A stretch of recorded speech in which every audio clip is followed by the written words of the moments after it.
కావల్లో 700 కోట్ల విలువ చేసి 128 ఎకరాలు ప్రభుత్వ భూములు అన్యాక్రాంతమయ్యాయని నుడా చైర్మన్ కోటంరెడ్డి శ్రీనివాసరెడ్డి తెలిపారు. కావలి ఎంఐజీ లేఅవుట్ ను నుడా వీసీ సూర్యతేజ చైర్మన్ శ్రీనివాసరెడ్డి కలిసి పరిశీలించారు. ఈ సందర్భంగా పలు లేఅవుట్లను వాళ్ళు తిలకించారు. ఈ సందర్భంగా నుడా చైర్మన్ శ్రీనివాసరెడ్డి మీడియా సమావేశం ఏర్పాటు చేసి కావల్లో జరిగిన గత ప్రభుత్వంలో జరిగిన అక్రమాలు అవినీతిపై ఆయన వివరాలు తెలియజేశారు. రాబోయే రోజుల్లో ప్లాట్లు కొనవద్దని, ఇలాంటి అనుమతి లేని లేఅవుట్లకు ఎలాంటి సహకారం ఇవ్వద్దని ఆయన కరాఖండిగా చెప్పారు.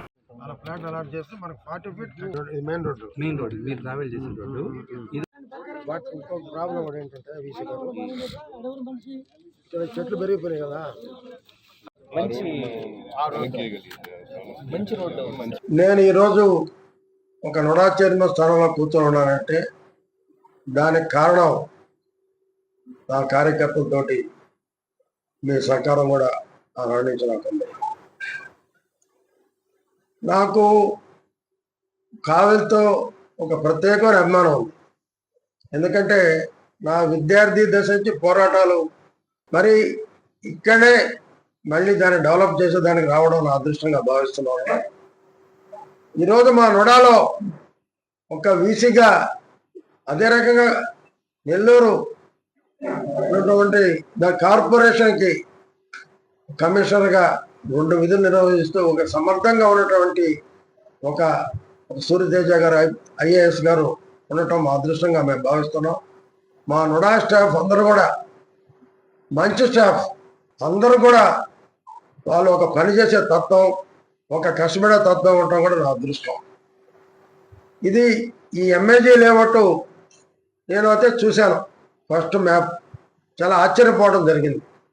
ఏమిటి ఇంకా ఇలా ఉంది, మధ్యలో ఖాళీ ఉంది ఏమిటి అని అడిగితే నేను ఇమ్మీడియట్గా ఆ రోజు మా సెక్రటరీ గారిని, మా ఎంఈ గారిని పంపించి ముందు చూసిరమ్మన్నాను.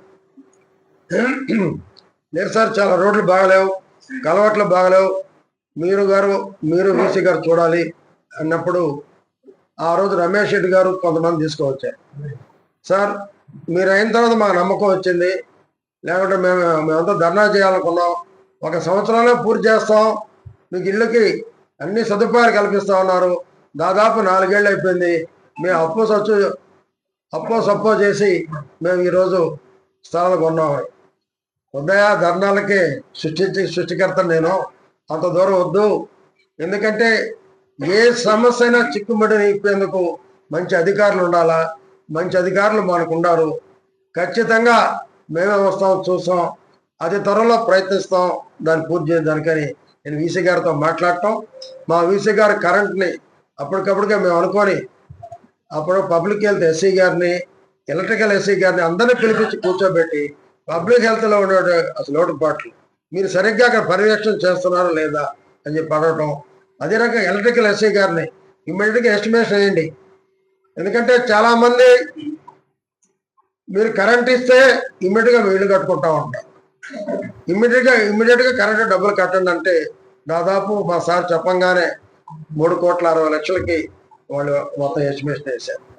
వేయంగానే ఇమ్మీడియట్గా డబ్బులు కట్టమని చెప్పి సారు ఆ రోజు మా వీసీ గారు ఆర్డర్ వేయడం జరిగింది. అది ఇప్పుడు సీఎం గారి దగ్గర, సీఎం గారు అండి కాదండి, సిఎండి గారి దగ్గర అప్రూవల్లో ఉంది తిరుపతి. అది బట్ వస్తే రేపు సోమవారం వచ్చేవచ్చు, సోమవారం కంటే బుధవారం లోపల మా మనీ మేము చెల్లించేస్తాం. అతి త్వరలో నెలలో మీకు స్తంభాలు పడిపోతాయి, మీరు ఇల్లు కట్టుకోవచ్చు. ఎక్కడైతే పని నాణ్యత లేదో, ఎక్కడైతే కాలువలు వాటి పగిలిపోయి ఉన్నాయో ఎంతటి వారినైనా కాంట్రాక్టర్ క్షమించే ప్రశ్నే లేదు. మళ్ళీ తిరిగి దాన్ని పగలగొట్టి మళ్ళీ కట్టించడం జరుగుతుంది.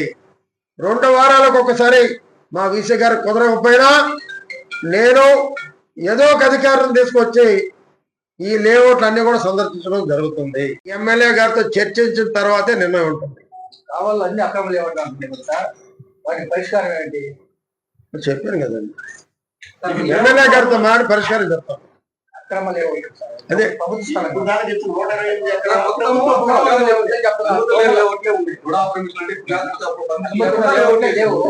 అలాంటి ప్రజలు కొన్ని వాటిలో మా ఎమ్మెల్యే గారు చాలా లేఅవుట్ కొట్టారు. అంటే జిల్లాలో వాస్తవంగా చెప్పాలంటే నేను ఆయన మెచ్చుకుంటున్నా. ఆయన గొప్ప వ్యక్తి. జిల్లాలో అందరికన్నా ఎమ్మెల్యేల కన్నా ఆయనే ఎక్కువ కొట్టాడు. ఆయన జేసీబీ తీసుకుపోవటం కాదు, చాలా వరకు కావలు ఎక్కువ లేఅవుట్లు కొట్టింది మాత్రం కృష్ణారెడ్డి గారే. వారిని అయితే అభినందిస్తున్నా. ఇంకా మిగిలిండే మాత్రం అదే మీకు ఇప్పుడు చెప్పాను, అక్రమ లేఅవుట్లు రేపు ఎమ్మెల్యే గారితో చర్చించి ప్రభుత్వ భూములతోటి అక్రమ లేఅవుట్లు కూడా ఎమ్మెల్యే గారితో మాట్లాడి దాని మీద కఠిన నిర్ణయాలు తీసుకుంటాం. తీసుకునేటప్పుడు ఎవరైనా కొనుగోలుదారులు నష్టపోతే ఎవరైతే మోసం చేసి అమ్మారో వాళ్ళ దగ్గర ₹2 వడ్డీతో వసూలు చేయమని వాళ్ళు కోరుతున్నా. వాళ్ళ పక్షాన్ని నేను నిలబడదని సిద్ధం. నేను మాటిస్తే ఎట్లుంటుందో మీ అందరికి బాగా తెలుసు. నేను వస్తే అడుగు ముందుకేస్తే వెనక్కి పోయినని మీకు తెలుసు. దయచేసి అర్థం చేసుకోండి. మీ కోఆపరేషన్ కావాలి తప్పకుండా. ఐ లవ్ కావాలి అంటే దయచేసి, ఎందుకంటే ప్రెస్ వాళ్ళు నేను చెప్పిందే రాయండి. కొంత మారుస్తున్నారు. నేను నెల్లూరులో ఐ లవ్ నెల్లూరు అనేటువంటి ప్రెస్ పెట్టాను. అంటే I love Nellore, I love Kavali, I love Udayagiri, I love Sarvepalli, I love Kovur, I love Nellore rural, I love Sarvepalli, అలా ఏ కాన్స్టిట్యూన్సీ ఉంటే ఆ బోర్డులు పెట్టమని. అంటే ఒక మార్పు రావాలి. ఈ దేశం మనది, ఈ రాష్ట్రం మనది, ఈ నెల్లూరు జిల్లా మనది, ఈ ఊరు మనది. ఇది తిక్కన్న పుట్టినటువంటి జిల్లా. అంటే భారతాన్ని 90% తెలుగులో అనువాదం చేసిన జిల్లా ఇది. అది అని ప్రెస్ మీట్ పెడితే ఒక ఆయన అడిగాడు, సార్ ఆత్మకూరు బస్ స్టాండ్ ఏమైనా మారుస్తారా? లేదండి, మొన్న ఎమ్మెల్యే గారు కూడా కోరుకుంది, దాంట్లో షుగర్ ఫ్యాక్టరీలో మేము నుడాలు ఏమిటి వేయాలనుకుంటున్నాం, అది చాలా ప్రాబ్లమ్స్ ఉంది, అది కానీ తీర్తే తప్పకుండా వేస్తాం. ఎమ్మెల్యే గారు కూడా మొన్న అన్నారు, ఆడికి మనం ఆత్మకూరు బస్ స్టాండ్ ఆడ మార్చినా 10 ఎకరాలు పెడితే బాగుంటుందేమో అని ఎమ్మెల్యే గారు అన్నారు. నారాయణ గారు కూడా కొంత దాని మీద ఆలోచన ఉందని ఒక్క ప్రశ్న జవాబు చెప్పారు. అది ఆఫ్ ది రికార్డ్ అన్న. ఒక ఆయన ఒక దాంట్లో హెడ్డింగ్గా పెట్టారు, ఆత్మకూరు బస్ స్టాండ్ తరలింపు అంటే. ఏంటండి, నేను పెట్టింది I love Nellore, Atmakur bus stand తరలింపు అంటే అది నా ఒక్కడిదే. మంత్రి గారు ఉండాలి, కలెక్టర్ గారు ఉండాలి, ఇద్దరు మంత్రులు జోక్యం చేసుకోవాలి, ఎమ్మెల్యేలు అందరూ ఒప్పుకోవాలి, ప్రయత్నం అని చెప్పాను. దాని హెడ్డింగ్ పెట్టేసి అసలు ఐ లవ్ నెల్లూరు పోయి అసలు ఐ లవ్ నెల్లూరు అనే స్లోగన్ తెచ్చింది నేను ఈ రాష్ట్రంలో ఫస్ట్ నుడా చైర్మన్ గా ఉన్నప్పుడు నెల్లూరు చెరువు దగ్గర ఎన్టీఆర్ నెక్లెస్ రోడ్ కట్టినప్పుడు ఐ లవ్ నెల్లూరు అని బెంగళూరులో చూశాను. నా నెల్లూరులో పెట్టకూడదని పెట్టినప్పుడు కొన్ని వేల మంది ఫోటోలు తీసుకున్నారండి. ప్రభుత్వం మారంగానే ఐ లవ్ పోయింది, నెల్లూరు పోయింది, ఎట్టపోయింది. అట్లా మరి ఎలా చూసారో నాకైతే అర్థం కాదు. అవి కూడా తీసేసి మళ్ళీ కట్టించడం జరుగుతుంది. దేంట్లో రాజీ పడే ప్రసక్తే లేదు. నా మెంటాలిటీ మీకు బాగా తెలుసు. ఎవరితో రాజీ పడను, దేంట్లో రాజీ పడను. ఎప్పుడు కూడా దీనికి ఒక పాలరాతితో ఒక ఆర్చి కట్టిస్తాం. ఇప్పుడు మా సార్ చెప్పాడు, దానికి అందరూ గుర్తింపు కావాలంటే, గుర్తింపు అంటే బోర్డు కాదండి, పాలరాతితో బ్రహ్మాండం ఆర్చి కట్టి ఇది ఒక ఎమ్మెల్యే లేఅవుట్ నెల్లూరు జిల్లాకే ఆదర్శంగా చేయబోతున్నాం.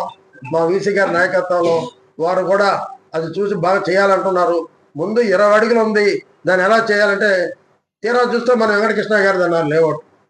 బట్ అతనితో ఏ క్షణాన మనం మాట్లాడగలం, అతను ఒప్పించగలం. దానికి ఎలా చేయాలో అధికారులు ఆర్డీఓ గారు ఉన్నటువంటి మా వీసీ గారు ఆల్టర్నేటివ్ స్థలాలు ఎలా ఇవ్వాలో వాళ్ళు ఆలోచించుకోమంటున్నాను. అదే రకంగా ఏది కూడా అండి నేను చెప్తున్నాను, మధ్యలో ఉండే స్థలాన్ని ఎలా చేయాలో కలెక్టర్ గారితో మాట్లాడతాం, ఆర్డీఓ గారు, ఎంఆర్ఓ గారు, మా వీసీ గారు, మా మంత్రి గారు నారాయణతో మాట్లాడతాం. ఎలా చేయాలో కూడా దాన్ని మేము చేస్తాం. అదే రకంగా నేను ఈరోజు చెప్తున్నా, మొత్తం ప్రజలకు కష్టపడి ఎంతో డబ్బులు ఉద్యోగస్తులు కానివ్వండి, సామాన్య మానవులు కానివ్వండి, దాచి పెట్టుకుని ఒక కళ, ఒక ఇల్లు కట్టుకోవాలి. చనిపోయేటప్పుడు ఎవరు శాస్త్రం కాదండి, చనిపోయేటప్పుడు తన సొంత ఇంట్లో చనిపోవాలని ఎవరన్నా కోరుకుంటారు, ఇంక్లూడింగ్ మై సెల్ఫ్. అలాంటిది అక్రమ లేఅవుట్లు వేసి గవర్నమెంట్ స్థలాలు ఆక్రమించి, గతంలో మధురపాడు అనుకుంటా పాత రోజుల్లో ఈ పెద్దలు ఈ పశువులకి నీళ్లు పెట్టేదానికి ఒక కుంట వదిలేవాళ్ళు. 3 ఎకరాలు పూర్తి చేసి, అంటే రాజకీయాల్లో మాట్లాడకూడదండి, పేరు చెప్పను, 3 ఎకరాలు పూర్తి చేసి నేను వీసీ గారి సమక్షంలో చెప్తున్నా, కమిషనర్ గారి సమక్షంలో చెప్తాం. 3 ఎకరాలు పూర్తి చేసి ఆర్డీఓ గారు కూడా అక్కడ లేఅవుట్ వేయడం జరిగింది. మొత్తం కాలాలు మార్చేయడం జరిగింది. బాబు సొత్తా ఒకటి తెలుసుకోవాలి, ఎవరైనా కానీ అధికారం శాస్త్రం కాదు, మొత్తం పదవి శాస్త్రం కాదు, అధికారులు మాత్రం శాస్త్రం. రిటైర్డ్ అయ్యే వరకు వారిని గౌరవించే నేర్చుకోవాలి. ఎవరైనా కానీ వారు అనుమతి చేయాలి. అంతేగాని అధికారం ఉందని మనం వాళ్ళ మీద కథనం చెలాయిస్తే ఎంతో కాలం అధికారం ఉండదు. అధికారం అనేది శాస్త్రం కాదు. అందుకనే కావ్య కృష్ణారెడ్డి గారితో ఎమ్మెల్యే గారితో నేను మొన్న మాట్లాడాను. అదే రకంగా ఉదయగిరి ఎమ్మెల్యే గారు సురేష్ గారితో మాట్లాడాను. వారిద్దరి అనుమతితోనే ఈరోజు రావడం జరిగింది. అదే రకంగా అక్రమ లేఅవుట్లపై ఇంకా ఉన్నాయి. మొత్తం వచ్చి వాటి కావలి కొరకు రోడ్ల కానీ అన్నింటిలో ఎమ్మెల్యే గారు కావ్య కృష్ణారెడ్డి గారితో మాట్లాడి, మళ్ళీ చెప్తున్నానండి రెండోసారి కూడా, ఎమ్మెల్యే గారు కావ్య కృష్ణారెడ్డి గారితో చర్చించి వాటి మీద కఠిన నిర్ణయం తీసుకోవడం జరుగుతుందని చెప్పి మీకు తెలియజేస్తూ, ఎంఐజీ లేఅవుట్ మీరు ఏది అనుకుంటున్నారో చాలా మంది ఎవరు రాలేదు సార్ అన్నారు. ఇప్పుడు అందరు అధికారులు తీసుకొచ్చాం, మీ కళ్ళ ముందే పెట్టాం, మీ ప్రెస్ వాళ్ళు చూశారు.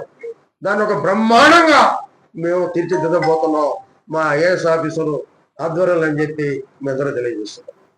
ప్రెస్ మీట్ పెట్టి చెప్పారు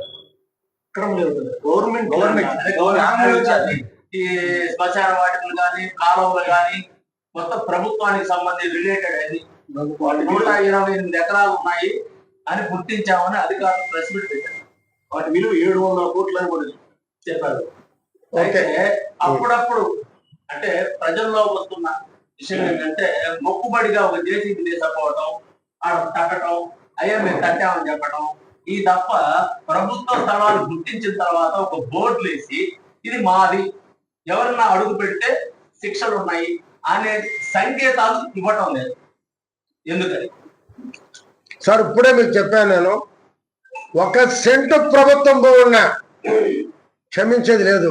అందుకే నేను చెప్తున్నా, మళ్ళీ చెప్తున్నా, ఎమ్మెల్యే కావ్య కృష్ణారెడ్డి గారితో చర్చించి ఎలా చేయాలో, ఆ భూమిని ప్రభుత్వం ఎలా స్వాధీనం చేసుకోవాలో మరొకసారి కావ్య కృష్ణారెడ్డి గారితో మాట్లాడి దాని మీద కఠిన నిర్ణయం తీసుకుంటామని చెప్పి కూడా తెలియజేస్తాం. మీరు కూడా నెల్లూరులో ప్రెస్ మీట్ ఏదో ఒక ఇంటర్వ్యూ ఇచ్చారు. ఇంటర్వ్యూలో ఈ అక్రమ మీరు ప్రభుత్వ స్థలాలు తీసుకునేటప్పుడు ఆల్టర్నేటివ్ వాళ్ళు కొన్నవాళ్ళు ఇవ్వకుండా ఉంటే ₹2 వడ్డీ వేసి వాళ్ళకి అప్పచెప్పాలని మీరు ఒక ఇంటర్వ్యూలో కూడా చెప్తున్నారు. ఓకే అండి, నేను ఇంటర్వ్యూలో ఏం చెప్పానంటే, ఆ రోజు నారాయణ గారు ఒక కమిటీ వేశారు, అంటే 3 మ్యాన్ కమిటీ. జిల్లాలో ఎన్ని అక్రమ లేఅవుట్లు చూడమని 237 ఇచ్చారు. నేను చెప్పాను 237 కావలి నియోజకవర్గంలో ఉన్నాయి. నెల్లూరు జిల్లాలో ఎన్ని ఉన్నాయో వాటిలో సగం కావలి నియోజకవర్గంలో ఉన్నాయి. అవి కొట్టినోళ్ళు ఎలా చేస్తారని ప్రశ్నలు అడిగితే, ఆడు కొన్నోళ్ళు ఏం కావాలని అడిగితే, నిజంగా నా బోర్డు కొని ఉంటాడండి, నేను బాధపడతానండి. ఆ కొన్న వ్యక్తికి ఏం చేయాలంటే, ఎవరైతే అమ్మారో అమ్మిన వాళ్ళు ₹2 వడ్డీతో తిరిగి చెల్లించాలండి. వాళ్ళు బాబు సొమ్మ అంటే గవర్నమెంట్ స్థలం వేసుకుని అమ్ముకున్న దానికి వాళ్ళు బాబు సొమ్మ అని అడుగుతున్నా. నా కాడ కూడా చాలా మంది రకరకాలుగా వచ్చారు, నగరం పంపించారు నాతో మాడాలని. నా వాకిట్లో అడుగు పెట్టేదానికి కూడా లేదన్నారు. ఎందుకంటే గతంలో మీకు తెలుసు, ఈ కావెల్లో పార్టీ ఓడిపోయిన నెలకి ఏం జరిగిందో మీకు తెలుసు. ఆ నెలలో నేను ఒక్కడే వచ్చి ఎంతమందిని బయటికి లాగారో మీకు తెలుసు. ఆ రోజు నేను మర్చిపోలేదు. ఇది కక్ష సాధింపు అయితే కాదండి, ప్రభుత్వ భూమి ప్రభుత్వానికే రావాలి. ఏ ప్రజలు కొని మోసపోయారో ఆ ప్రజానికానికి ఎవరైతే మోసం చేసి అమ్మారో ఆ స్థలం డబ్బులతోటి ₹2 వడ్డీతో తిరిగి చెల్లించే వరకు వాళ్ళు పోరాటం చేయమనండి. వాళ్ళతోటి నేను నిలబడతానని కూడా తెలియజేస్తున్నాను. ఎవరు